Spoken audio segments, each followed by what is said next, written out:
Live. Hello. My name is Trish Ajel Roberts, and welcome to the live recording of the Mind Blowing Happiness podcast. Today, we are talking to vegan food entrepreneur and one of the beautiful participants in my 2023 Ghana Soul Healing Retreat, Chloe Colbert, or is it Colbert? Hello. I like to go by Colbert, but it's Colbert. It depends like how French you're feeling that day, I guess. Yeah, when I want to be sophisticated, I am Colbert. All right, so perfect. So I guess before we get started with our topic, can you tell us a little bit about yourself, your background, maybe what drew you into vegan food or what made you decide to come to Ghana with us? That's loaded. So as far as veganism, I am a type 2 diabetic. I'm going to say about 10 years ago, I watched a show called Reversing Diabetes in 30 Days. And it showed a group of people who went out to Arizona. I believe the doctor's name was Dr. Cousins, I think. And they went out to Arizona on this retreat. And they were introduced to a raw food diet, and it were different people, so from all different walks of life. And it was at that moment that I realized, medicine isn't the way to go. It was also at that moment that I realized that it was really important to have a better diet.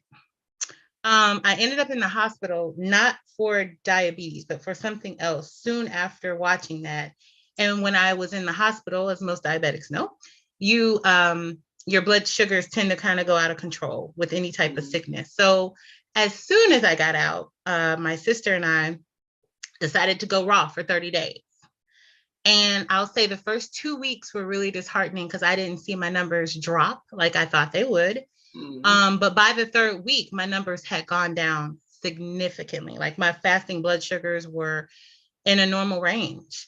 Wow. And that is when I was kind of introduced to veganism and the right way and raw veganism. So it's one of those things, once you know better, you should do better. I'm not always better, but that was my first introduction. As far as going to Ghana, my daughter was selected to do an internship there this summer.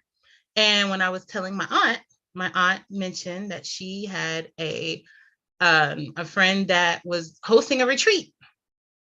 And she connected me with Trish, and I loved everything I had to hear about the retreat. And I was really excited as it was a vegan retreat. And at that time, I wasn't really practicing veganism. I definitely wasn't doing raw vegan. Yeah. So I felt like this would be a good opportunity to reset. And also I have a husband that is a meat connoisseur. And he does follow, a lot of the diet. When I cook vegan, when I do my raw vegan, he follows it. He doesn't have a problem with it, but he likes meat. So getting him to come on this retreat as well was a reset for both of us. So your aunt was one of my old clients when I used to be a financial advisor. And for listeners who haven't heard me say this before, I was a financial advisor for 12 years. I don't know how that happened to me, but I am so glad that that part of my journey is over. And this year, I guess this is going to be my 4-year anniversary this year being an entrepreneur. So it's a big change.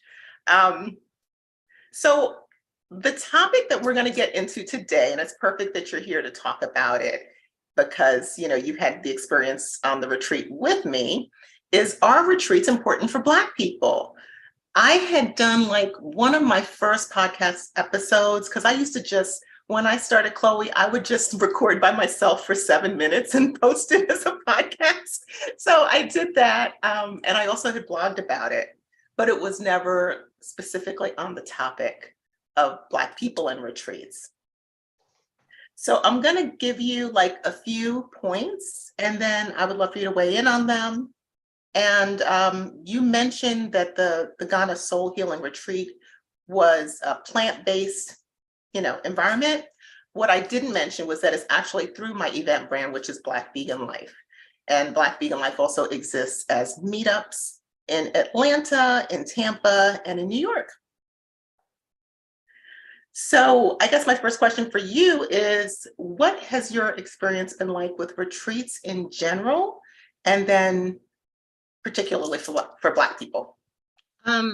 Well, retreats in general that I have been a part of have always been with a mixed group. Mm-hmm. And I never felt like I was in an unsafe space. And I honestly didn't have anything to compare it to until the retreat with you. Mm-hmm. And it wasn't about just going to Africa. It was about being comfortable. It was about not having to filter anything, you know. And then it was very comforting being around people that weren't just like-minded, but that were like-colored. So, you know, it was a completely different vibe.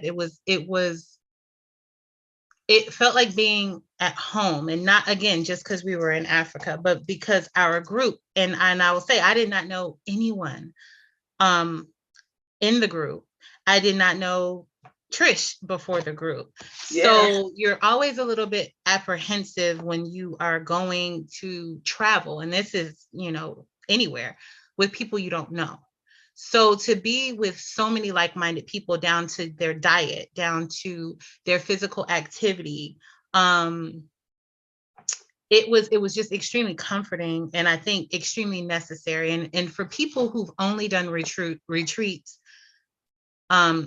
Black people who've only done retreats that have been in mixed company, or even done retreats with only people that they know, you learn so much being around different people, coming outside your comfort zone. And I've never had a problem or been uncomfortable, but it was very refreshing to be around just a new set of eyes, a new, you know, new verbiage, new Mm-hmm. everything. You just learn so much. So I definitely think it's necessary, and I think that you kind of are at a disadvantage if you've never done it. Yeah, and I see you guys are going hiking like this weekend or something, and I'm so jealous. Yeah, so some of the people that we met up with, it kind of was half New York, half Atlanta, and then Trish.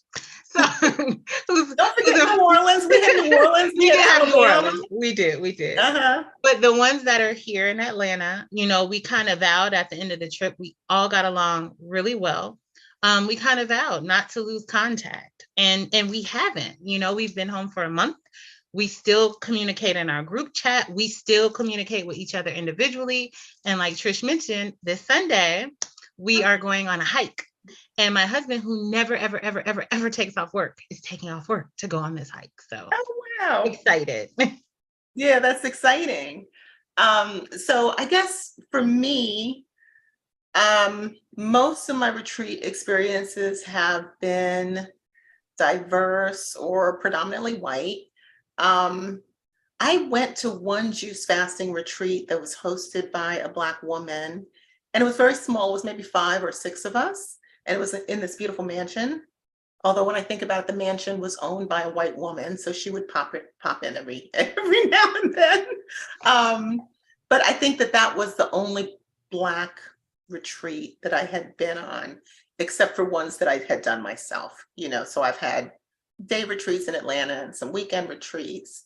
And of course, Ghana was the first international. But yeah, to me, it was like such a big difference. A lot of the same things you were saying, you know, you feel like you're in a safe space, you can be comfortable.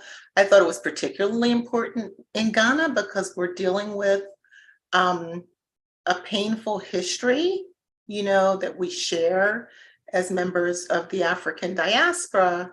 And I don't think that I would want to deal with processing that kind of pain with somebody who doesn't understand it. Yeah. Yeah, definitely. And just to kind of piggyback off of that, as I said earlier, my daughter is going there for 4 weeks, and I have desperately tried to find a way that she can be around some of the people that we met when I was there, um, to just get acclimated with the culture and the people, and maybe do some of the tours to some of the slave dungeons with them, because I really don't want her. I don't want her to personally experience it with anybody else. Yeah, I couldn't She's not honestly, I gonna couldn't get, handle it's it. not that you don't get anything from it, but I don't think you get it all when you are with a mixed group of people. Yeah, Because I have this memory when I was in high school, and I went to a predominantly white high school. I think it was like a 3% Black population, which was unusual for me because my school before that was predominantly Black. same, Oh, really? And I same. remember like they go through history, and it was always like, there's one page on slavery, and then there's like, I don't know, then they jump to the Civil War. Yeah, But I remember when they went through the paragraph on slavery or whatever it was, just feeling so like isolated and even embarrassed. yeah, It took me a long time to go from feeling embarrassed about just the fact that slavery even happened to just really more disgusted, right. you know, with the perpetrators You're right. instead of the victims, right? We do a lot of victim blaming. Um, and I think that this country encourages us to feel bad about ourselves. So yeah. But it's funny, how you have all these moments in your life, but you only remember a few of them, Yeah. and that And was it's horrible. funny too that you had that experience of being in a predominantly Black school. I grew up here in Atlanta, in Decatur, Georgia, actually. And I was at a school that was 99.999% Black. And I moved to Virginia. And when I went to Mm, Virginia, the school that I went to was pretty mixed, and my father moved. And then the next school I went to was all white. I was usually the only Black kid in my classes. yeah. Um, and like you said, when people talked about slavery, when people talked about Black people in general, you just weren't comfortable. You felt like our eyes were, well, what is she saying? We don't want to offend her.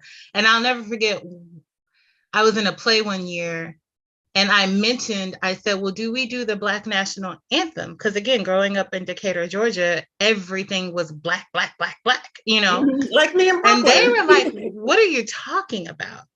Y'all have your own national anthem? I was like, oh, dear God. But so that was, and by 12th grade, I was like, let me go back home.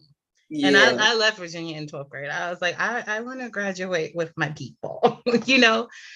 it was different. It was different, you know. It's funny because I had a note here. I'm skipping forward a little bit, but I had a note about what made African retreat special. And I wrote this down, and then I was like, I should make this a quote. Or did I get this from someone? I don't know. But it was basically saying we learned history from people who do not benefit from our ignorance. You know, Beautiful. Yeah. yeah. So when I was in, the history that we're taught in school is what they want to teach us or not teach us. And they don't even want to teach us that anymore. Yeah. They don't even want us to know that Forgetting about the anymore. fact I'm in Florida, which Sorry. all Yeah, I places. know. Yeah. I mean, anyway. Um, okay, so yes, I was just talking about some retreat experiences that I had had. My first retreat was a yoga retreat that I went to in 2015. And then after that, I was like, ooh, this is nice, taking time away to kind of work on yourself or try new things. Um, I did a writer's retreat in Costa Rica. So I've done quite a few, and I learned from them too. Like I was telling you, I really want to go to this retreat in India this year. And you go to them and you learn, and I can bring more of what I learn to the next retreat that I host. Um, so I did want to definitely let people know that the Ghana Soul Healing Retreat is coming back in 2024. It's going to be February 28th to March 8th. And we will be back at the gorgeous Labadi Beach Hotel, which I just loved. Me too. And, yes, Me yes. too. And if you register by April 30th, you can pay over 10 months, and you will also get signed paperback copies of both of my books as a bonus for you. So the first one is my acclaimed memoir, Thinking Outside the Chrysalis, A Black Woman's Guide to Spreading Her Wings.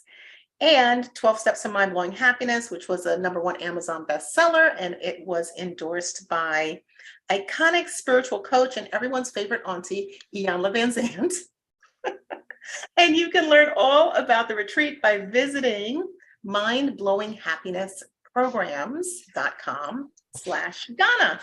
mindblowinghappinessprograms.com/Ghana. All right.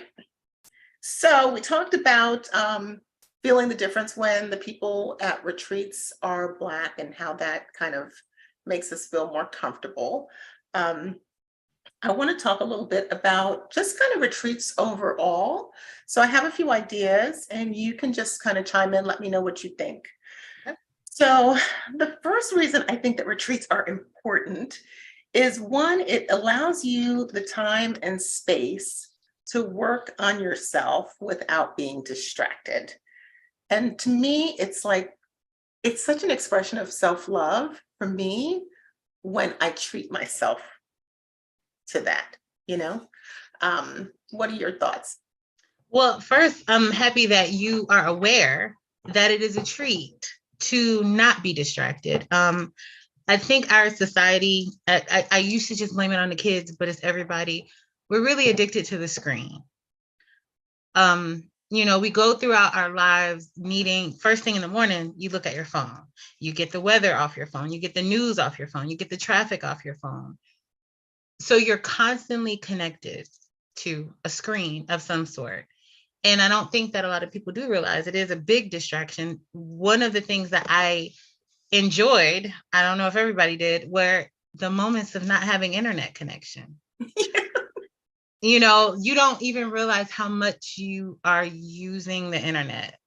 And it was such a wonderful space, because I know you had phone service, but there were moments that you just don't have phone service. So now you're on a bus or you're on the vehicle traveling through Ghana, and I'm looking out the window, not on my phone. So Yeah. that alone, those type of distractions allow you to listen to your inner self, to listen to your spirit. Like, you hear yourself better. You can hear yourself think because you're in your own thoughts. So yeah, I definitely agree that retreats are good for that reason. And I especially like being in Ghana, because you're kind of cut off. It is not being off the grid by any means, but you have moments where you're just cut off of anything. And that's a beautiful thing, Yeah, so for me, I was working. I kept telling you guys are on vacation, but I'm working. So I was working, and I was also doing, some of my regular work with my business and working on my book, or at least trying to, while I was out there. So Labadi Beach Hotel has excellent internet. But for the listeners, we spent part of our time on Cape Coast, which is like a 4-hour drive. I think, it's supposed to be a 4-hour drive into the country. So when I was staying out there, my internet really was not very good at the hotel. And I was kind of like, oh my gosh, whatever. And then I was like, you know what? This feels kind of good. It just felt, like I just was, I just felt this peace. And I said, okay, I guess I'm just supposed to put the work down for a minute. Yeah, and be mindful and be present in that moment. Mm-hmm. The other thing too, the time difference, even though it's only a 5-hour time difference, before leaving, I told my kids, I was like, look, don't call me with anything that I can't do anything about while I'm in Africa. Everybody else had enough sense to just be like, okay, there's a 5-hour time difference, so I didn't get a lot of calls. And those are distractions as well. Yeah. Oh, how's the trip? What are you eating? Why don't you wait till we get back home? When I get home, I'll tell you all of these. I don't know what I'm eating yet. I'm here, so, you don't get as many calls. What you doing? I'm vacationing. I'm traveling. I'm on a retreat. Go away. So see, I was bad when I first got there because of the time difference, because I think maybe when it was like 7 in Ghana, it was only 2 back home. So then I kept working into like midnight, because I was like, oh, it's still early. I'll send out an email. I'll do this. I'll do that. And I started burning myself out. So I was like, okay, Trish, you're going to have to go to sleep. Because we were up every morning. We were out Yeah. every month. There were no, sleep in. Like our days were full and exciting and purposeful. So yeah, we needed rest. We needed rest. All right. So the next one, let me see why I think that retreats are really important is that I think that when you change your physical location, it really changes how you feel in your body. Like I know, like when I was in Atlanta, I feel different at Stone Mountain than I do at Piedmont Park. You know what I mean? Yes. Um, yeah. And like I feel different in Miami than I do in Central Park. And I know as soon as my plane landed in Ghana, you know, and I knew I was in Africa, I just felt a whole kind of, I mean, how did you feel Vibe. when you I'm landed? home. Yeah. This is home. Yeah. I almost cried going through customs. Yeah. Yeah. Yeah. And you know what's funny, Trish? So many people have these same experiences and same stories that when they're saying it comes across kind of cliche-ish, right? Like, oh, you went home and you found yourself, but you really do. Like it, and like you said, when you land, it's not like landing in Jamaica or Mexico or this is where we came from. This is where we came from. And you're home. And Yeah. people treat you like you're home. It's yeah. So And you know what I realized, because I think I told you my father's Jamaican, you know, and I mhm. visited the Caribbean a lot. And I was trying to figure, I was like, why did it feel so different? But when I go to the Caribbean, most of the tourists are white, you know? So like if I go and I stay someplace, I will still be a minority Yeah. in um, you know, Jamaica or in the Bahamas or what, like the people working there will be black and the people visiting will be white, and I will still be a minority. And like, how is that, Yeah. you know, it's just like possible. Yeah. So this was the first time I went someplace where we were really the majority, like the Yeah, whole definitely. time. Definitely. You know, like there's no microaggressions. Like, where are my microaggressions? I'm so used to them. Like, where? Yeah. It's just such a. And Anyway, and if the I got people, and then when you talk about perspective, you also have to look at it as it is a developing country. And when do we say they got their independence in what, in the 60s, right? Closer to the 70s. 66 was it? I know it's 66 years. So whatever that Okay. math is. Oh, well, not gonna do that math. So they've only they're a developing country. So there is a different type of humbleness when you are around people who don't have just overabundance of stuff. Then that's so being amongst people that are so humble and so appreciative, it makes you humble and it makes you appreciative, not based on, oh, well, when I get home, I'm going to be happy because, I could be living like I got home and I was like, I don't want to be here anymore. I want to go back. It is my mission to go back. That is now it's not like permanently, because I realized, and speaking of perspective, our perspectives have been so tainted. Mm-hmm. It's just different. What we thought we knew, we don't know. We don't know. Yeah, we're lied to, which goes back to that sentence again. What was it? Learning history from people who do not benefit from our ignorance Right. versus Right. learning history from people who want us to be ignorant, Yeah. you Yeah. know? Mm-hmm. Yeah, so we talked about changing the physical location of our bodies and how that feels. So the next point that I had is that retreats break you out of your routine. You know, sometimes we get in the habit of just doing things the same way. You could be an autopilot. And I think the break in that routine makes it easier for you to have like epiphanies or aha moments, you know?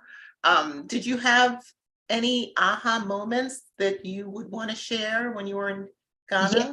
Yeah. So the first one is, as far as breaking routine, I've always said, I'm not a morning person. I don't do mornings. I'm at my best later in the evening.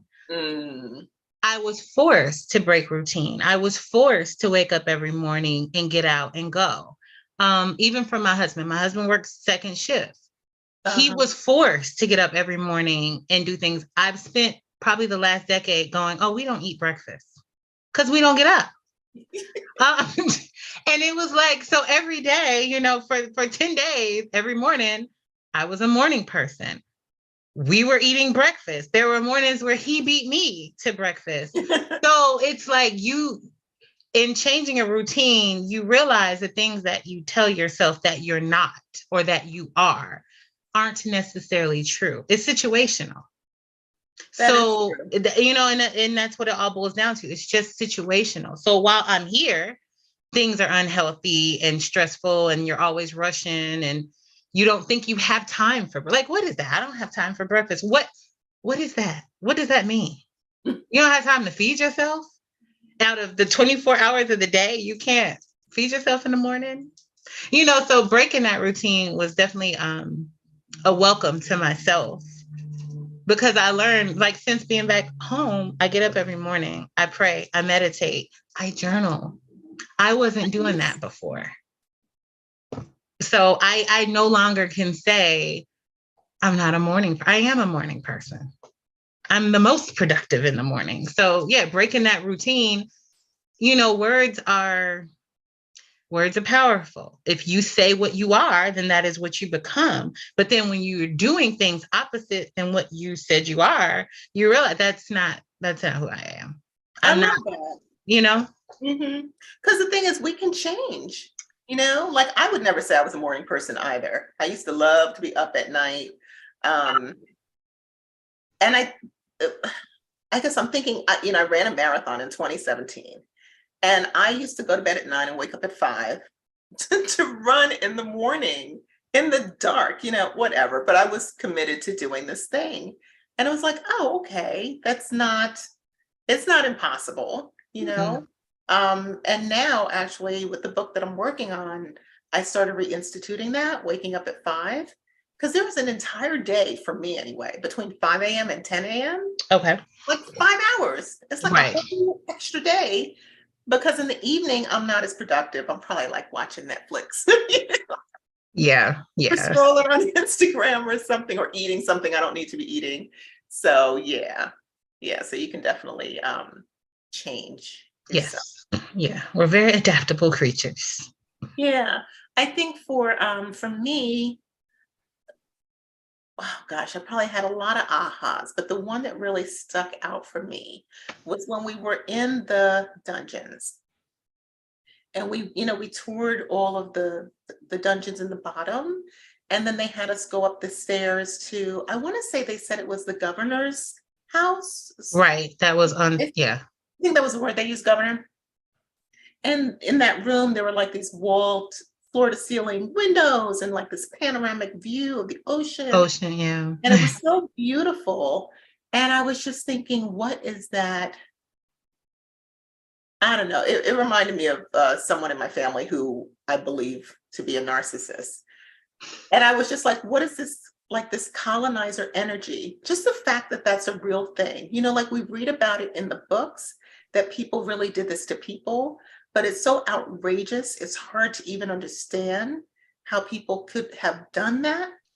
But when I was in that space, like I felt this colonizer energy that's like, just a sense of superiority, like, someone who just thinks that they're better than other people, and they're quite comfortable having, 200 enslaved human beings in a dungeon in below their basement, while they have a beautiful home above it.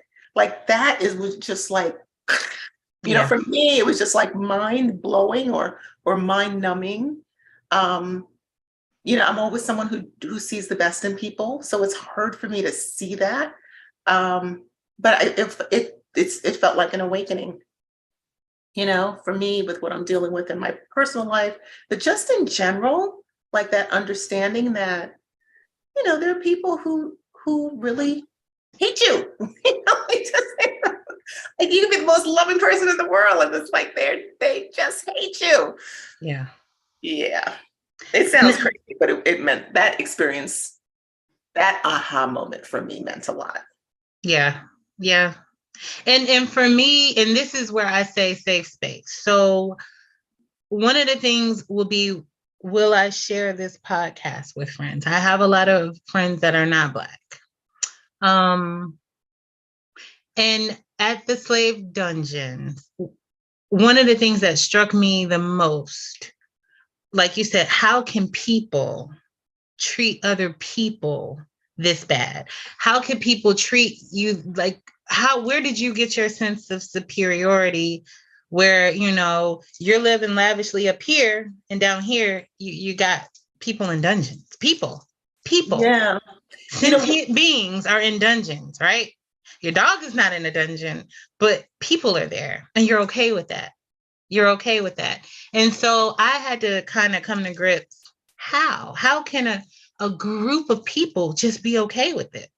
And I used to tell myself, I used to justify it. And this is what I'll say about being in a safe space. You are allowed to just use your mind a little differently because you're not really worried about offending anyone or having to explain yourself to anyone.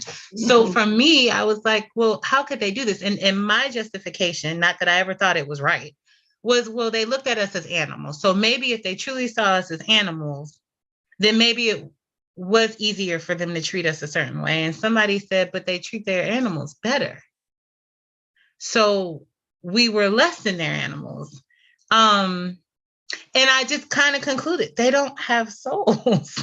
They don't have souls. And I was like, it doesn't make you a bad person. It doesn't make you an evil person, but you can't possibly have a soul to treat any person or thing the way that we were treated.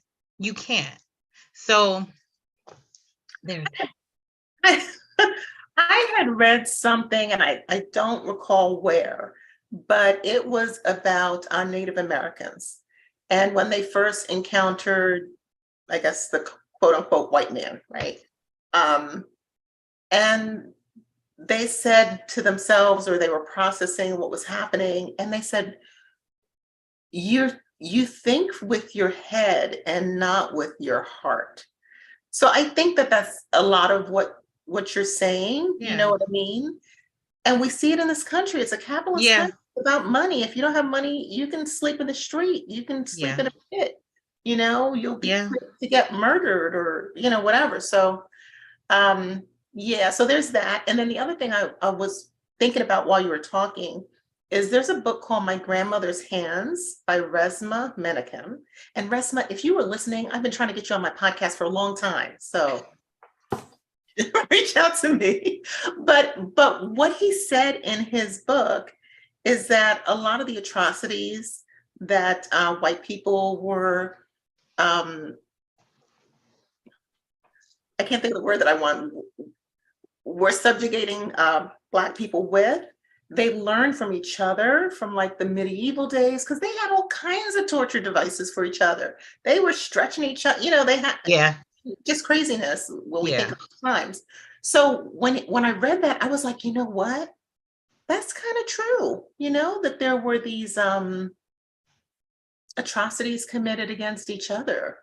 So, and I mean, I don't know what Black African people were doing to each other, if they were doing anything similar, because we don't have that history. I've never gotten right. But when I read that, I was like, wow, you know what? They treated each other really bad too. So I just I don't know. All right, so let me see what else. We were talking about retreats breaking us out of our routine. I mean, I think our conversation really was already getting into this next point that I had, which is that retreats can change your perspective. And particularly, I think when we get the opportunity to travel, and see other cultures, that it gives us a different perspective too. I had actually written this thing down about an old parable. So I guess I will tell this story. I don't know if you had heard this before, but it's like a story of a blind man, and he's in front of an elephant. No, okay, I'm messing it up. It's better if I read it. It's a group of blind men who are standing next to an elephant, and one touches the tusk and says, oh, it's hard like a turtle or whatever. And the other one touches the tail, and they're like, oh, it's soft like a little mouse or whatever. And the other one touches the side, and they're like, oh, it's huge like a rhinoceros. But the story is really about perspective, that each one of them had like a different angle and had a Right. different interpretation of what they saw. Yeah. And a lot of times life is like that. But I think that when we are able to get a different perspective, by traveling or being someplace different, it allows us to understand the world better, for one, for sure. Yeah. And I think also for us to understand ourselves better as well. So I had an experience our last day. And again, the I like to call it a pilgrimage, was so profound that although we were staying at this beautiful beach resort, I never saw the beach until the last day. Because you didn't practice meditation or yoga in the morning. Yeah. So I never got to the beach. And the last day, I was like, let me go see what this beach looks like. And I was like, oh my goodness, you missed all of it. I'm such a water beach girl. But there was a guy out there, and he was selling bracelets and necklaces and bags. And we started talking. And I kind of interviewed him, not like on purpose, but I realized within like 5 minutes of our conversation, you're actually interviewing this guy. And I asked him, I said, like almost in tears, I really felt like a Karen. Like, I don't want to be like them back home. I want you to know and he's like, okay. But no, I said to him, I said, what can I take home? What can I do? What can I take home? What do I need to tell people at home? Mm-hmm. And his name was Quaker. And he said to me, everything you know is a lie. He said, we view you all as white people. And he wasn't the only person that said it. A few people said it while we were there. And he said, but we know here, he said, we know you don't know any better. And you've been taught differently. And that's why he said your mind is more like white people, because they're who took raised you and raised you and made you white people. Your society is white people. Mm-hmm. Your mind is white people. He said, so I want you to know, mm-hmm, the biggest thing that is just the worst thing you can do is when you all come over and you take our children. And when the Europeans come over and take our children, thinking that our children are not being cared for in orphanages and this and that and the third. He said, because our children are taken care of. And he said, and you all don't understand, when you take our children, you're exposing them to a completely different type of slavery. Yeah. They're being whitewashed. He said, here, kids that don't have parents, that don't have families to look after them anymore, they go to orphanage, as they would do in the States. He said they're fed, they're taught culture, they're taught their language, they know their way of life, they understand their own beauty. They understand that their skin is beautiful, that their hair is beautiful. He said, but then Westerners come over and they take them. And all that they knew goes away. And it's just a different form of slavery. I've heard the Red Cross is the biggest, bunch of BS in the world when it comes to portraying Africa. And of course, there are villages where people are poor, but, it got me to thinking, I live in the United States where it's okay to have, not have abortions, but not take care of the kids either. The struggles that we have here, the things that we introduce to our children here, they're not better. It doesn't, and you start to learn when you are over there, when you see these children 4 years old playing outside, you don't have 30 adults looking at them, making sure nobody steals them, or you really understand, like, we are not living here in the States. We don't live, we are existing.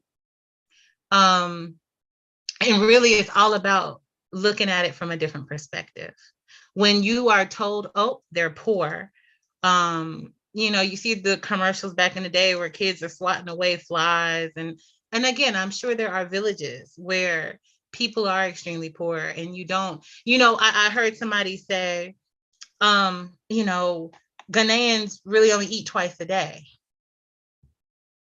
And it's like, okay, is that that's not a poor thing. That's not a bad thing. When you look, one thing we never really saw over there was a fat Ghanaian, because you work and you eat. And when I say work, you're outside, you're in the sunshine, you're getting food that isn't pumped up with steroids. You're eating off the land. You're eating what they grow. What's not there, what fruit. They had fat Ghanaians though. You got me thinking. I think they do better than us. I saw people in the hotel. Some full-figured. I ain't seen no big Ghanaians. I saw people in the hotel that I knew weren't from Ghana. They might have been from somewhere else in Africa, but you don't see it like you see here. And I know I came back home and I was like, a lot of our problems are caused by overabundance. Yeah. Like a lot of our issues and insecurities are caused by we just have too much stuff.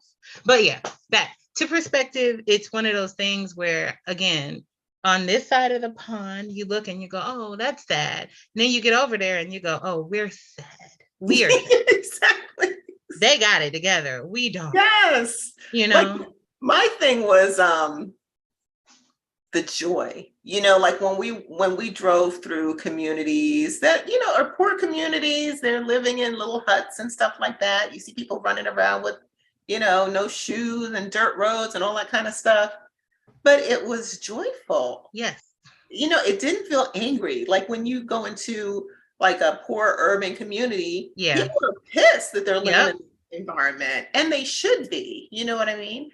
But there, it's like, this is a developing country. I just think of it as like being in the US in the 1800s. All the roads were not paved yet. They weren't there yet, But yeah, there was always a sense of community and this sense of joy. And I was like, boy, Black boys can be Black boys. Black boys can be boys out here, They don't have to be like constantly feeling like there's something wrong with me or people are scared of me or, Right. And little Black girls can be girls. Yep. They don't have to feel like I'm not pretty enough or I'm not this enough or I don't have the right shoes or, so that energy was just so palpable and so beautiful. And then I can't wait to go back. I hope you still like you see the kids too with so much pride, because we were there during the Independence Day celebration. Yes. But you saw so many kids just pridefully marching and walking with their uniforms on. And then you think you get to the States and it's like your kids don't want to wear a uniform because they want to wear the name brand sneakers and clothes and look what I got that I didn't even buy. But because that becomes important. And then you have kids over there where there's just so much pride, because really the uniforms kind of signify you're probably getting a private education, right? But there was, again, they were just so proud. They were so proud. And they should be. Their own Black country. Right. Yeah. Mm-hmm. Yeah. And when you think, as you were talking about uniforms, I was thinking, uniforms are supposed to signify unity, right? Yeah. That they're united. And then as you were talking, I was thinking, we're not trying to go march in the July 4th parade out here. No. Because it was not our independence. No. We're still trying to get free. But not only that, it's like having to not have to explain why I don't want to say the Pledge of Allegiance. Yes, and not have to explain why I don't really, pardon my language, give a shit about 4th of July. Yeah, this is my country. Thank you. But it's not. I just live here. And I'm reminded every day, I just live here. I no longer, and I'm happy that I'm older because I no longer feel the need to even assimilate within the culture of anybody but my own or whatever I create. So to go to a place and it's already created, and it's so welcoming. I was like, okay, yeah, that's what I said. When I came, you kind of talked about my blood pressure went down as soon as I got there. Let me tell you, everything got better. one of the things I know, I had spoken to Trish after our retreat, there I had a moment on the plane where I woke up and we were probably about 2 hours away from JFK. And I looked on my tracking monitor and Africa was over here. And the outline of the US was over here. But when I woke up, Africa was gone. And all I saw was our projected path to JFK. And I literally woke up in a panic. And my husband was like, is she really crying on this plane at like 3 o'clock, 4 o'clock in the morning? And I was like, Africa's gone. It's gone. He's like, okay, put this blanket over your head. Shut up. You're causing a scene. I was like, David, it's gone. It's not there anymore. And I just remember thinking, my people didn't come over on a Delta plane with a screen, air conditioning, with snacks and blankets and pillows. That's not how we came over. And just to know, like, I'm leaving home to come back to a country that don't want me, a country that just, more recently, one of us dies in Mexico, and we were just told the other day, oh, we're not going to prosecute, even though we saw the girl die. Who killed her on, the Shanquilla Robinson? Yeah, no, I know exactly what you're talking about. And I'm like, that's what they think of us. But when Natalie Holloway was missing, oh my God, we had to hear about that forever and ever and ever until justice was served. Yeah. But for us, we can just get killed, and who gives a shit? And it was, this is the country I'm coming back to. Yeah. A country that I know. That's why you and I are both on the same mission, because I definitely want to live there. My cousin's been there for 26 years, and her whole thing was that she didn't want to raise her kids here, and when she first said that, I was like, I didn't really understand until I got there. Yeah. Then I was like, oh, I totally get it now. Yeah. Because your kids can be a kid. Your kid can be a kid. Your kid can learn culture. Your kid can learn language. Your kid can learn basic morals that have gotten lost over here, So, yeah. Okay, so I have one more, and then I'm going to talk a little bit about African retreats in particular, if there was anything that we missed.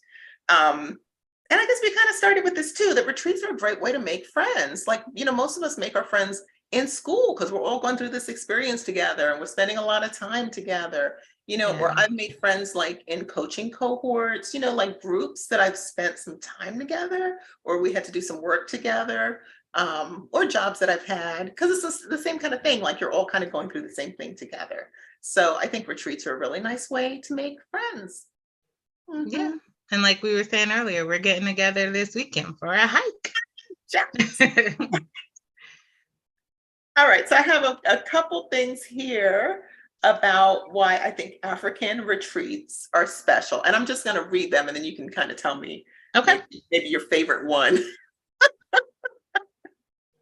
I think I blogged about this when I came back. So first, we got to retreat from racism, oppression, and marginalization. Second, I realized we took a few steps up in the caste system, because to me, in the US, being a Black woman, it's like you're on the bottom rung. Yeah. And so that was actually refreshing. We learned history, again, from people who don't benefit from our ignorance. And we came face to face with the lies that have been told to us about Africa. And it helped us, or maybe I should say me, confront other lies that we've been told, like we're not beautiful, or our hair is not beautiful, or those kind of things. And we got to truly be the majority. Excuse me. Sure. It was like being at the cookout all the time. Yeah, you were with family. It was like a family reunion. So do any of those resonate with you most, or what do you think? I would say we got to iron out the lies that we were told. To have just a better, just to know, like, it's even coming back and people saying, oh, was it hot over there? Did they have air conditioning? It was like, Yes, they have air. Yes, it was hot. It's Africa. And one of the most But offensive it things, wasn't hotter than the US. It it was like in the wasn't that, 80s. and I'm gonna be honest, I didn't expect that. The first night, so here I slept with I don't do this anymore. A lot of things changed with me since I've been back. But I always slept with a fan on, windows open, air conditioning on. Like I liked it cold. So when we were there, the very first night I was there, and this is nothing bad about this hotel was wonderful. But my room air conditioning did not work. But because we had gotten there so late and I knew we were checking out first thing in the morning, I was like, not a big deal. I did call maintenance. They said, we'll fix it tomorrow. I'm like, I won't be here. Not a big deal. But And just so people know, you had trouble, so you came a yeah, day later on a I different came point. one day late. But and when we came back to the hotel, everything, like I said, it was perfect. But it was like those kind of questions, like, oh, how hot was it? Did hotels have hot? I'm like, or I thought the air. I'm I thought like, the bugs were gonna attack me and kill me me. too. And I I got didn't one even see a bite. mosquito. Yeah, I got Did one you bite. get one? I did not really use repellent. I'm not telling people not to do these things. Please don't listen to this part. I'm saying for me. For me, I only used I didn't use repellent anything. one day, and that's when we were at the Shy Hills. I used repellent that day. And really that's just because somebody pulled it out and I was like, why not? Yeah, Um, I think I might have had some that day too.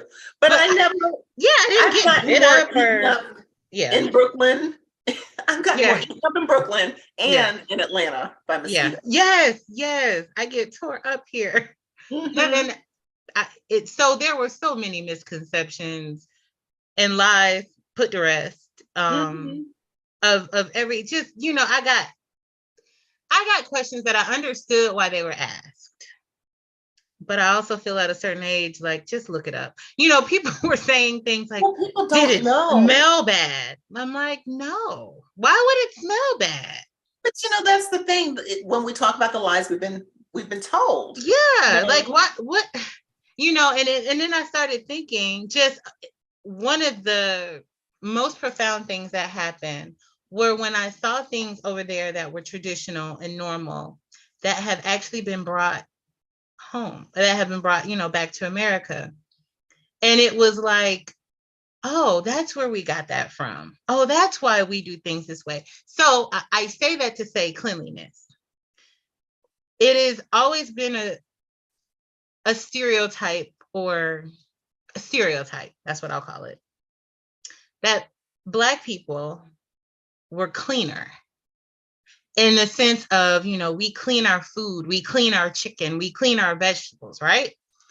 And I just, growing up, I grew up with Black people. When you make chicken, you pour vinegar or salt or lemon juice over fish and chicken. This is how you clean your meat, right?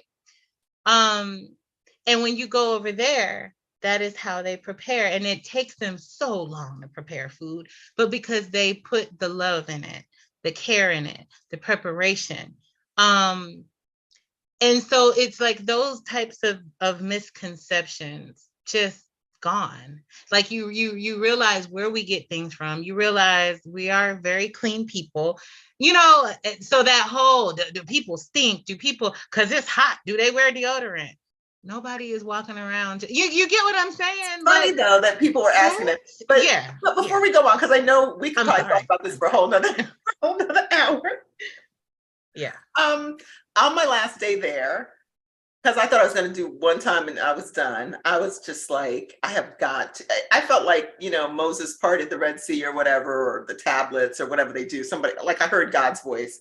And it was just like, you got to bring more Black people to Africa. You got to bring more Black people to Africa. Like, we don't even know what we don't know, and we don't have, girl, it's just like, it's beyond words.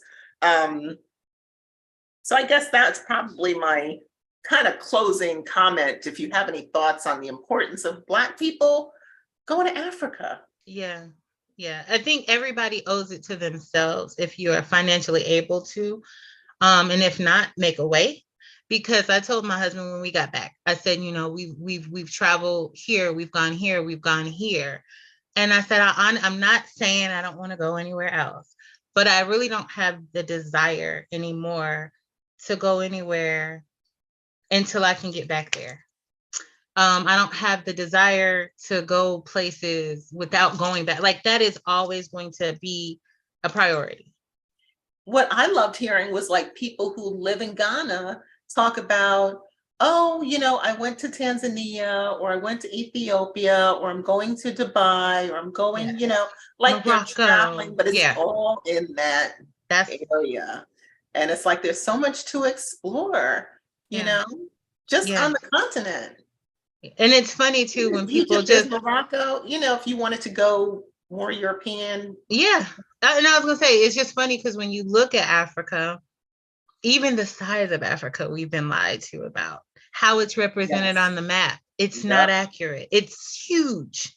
It's huge, but it's not represented that way on any map that we're taught. So that, there's a lot we as people need to get in touch with. And our culture, our true culture is one of those things. Because Yes. we're lost. We're lost. We're lost here. We're not lost anymore, Chloe. I'm When you not come lost. back, I'm gonna find myself an apartment. You're gonna be like, Right? "Where's Trish?" Look, I'm ready. I'll still be on Zoom. You can still Yep. find me. Look, the first person that's like, "Hey, Chloe, let's go together and get this house." I'm there. That's what we're working on. Yeah. That's what we're Like working on. seriously.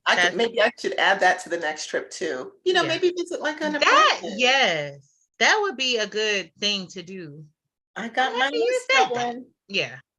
I got my list. All right, so we've been chatting away. I want to thank you so much for having this conversation with me. Thank you for It's having been me. just Thank you so much for lovely. having me. Thank you. Thank you.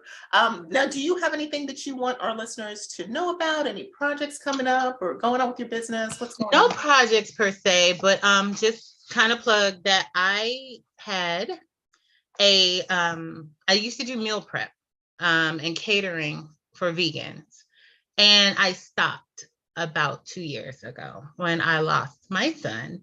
But it is definitely something that I am now getting back into. So if you are in the Atlanta area, how I was doing it before, I was doing weekly meal prep and delivering within like a 20-mile radius. My delivery dates were on Sunday. But if you are interested in any type of vegan catering, cooking demonstrations, anything like that, Chloe Colbert, I guess I'll give Trish my information to add. Yeah, I was thinking you should do a cooking demo for Black Vegan Life. Okay, I would love to do that. Schedule that. I would love to do that. Yeah. Because I'm here with home of what is it, Cecili's Raw Reality. So if you know her, it has been my mission to create recipes like hers on the raw side. But yeah, I would love to do a demonstration one day with you. And how do people find you? Are you on social media anywhere? I am. You can go to my Facebook page, look for it under Queen Daisy Vegan Delights. Okay. Queen Daisy Vegan Delights. Mm-hmm. Okay, that's perfect. Yeah. And I just, like I say, if you catering, meal prep, desserts, all vegan, all delicious. All right. Well, sounds good. Thank you. Thank you, Trish. I look forward to talking to you soon. Yes. So I'll just close us out. All right. I hope that you all enjoyed this episode of the Mind Blowing Happiness podcast. You can visit blackgirljoytalk.com to book a call with me, and we can talk about the 2024 Ghana Soul Healing Retreat, Mind Blowing Happiness Private Coaching, or my new Finding Freedom book coaching program. And I will help you get clear on your goals and see if and how I can support you on your journey. It's blackgirljoytalk.com. Let's turn fear into love. Enjoy the rest of your day, and may your journey be juicy.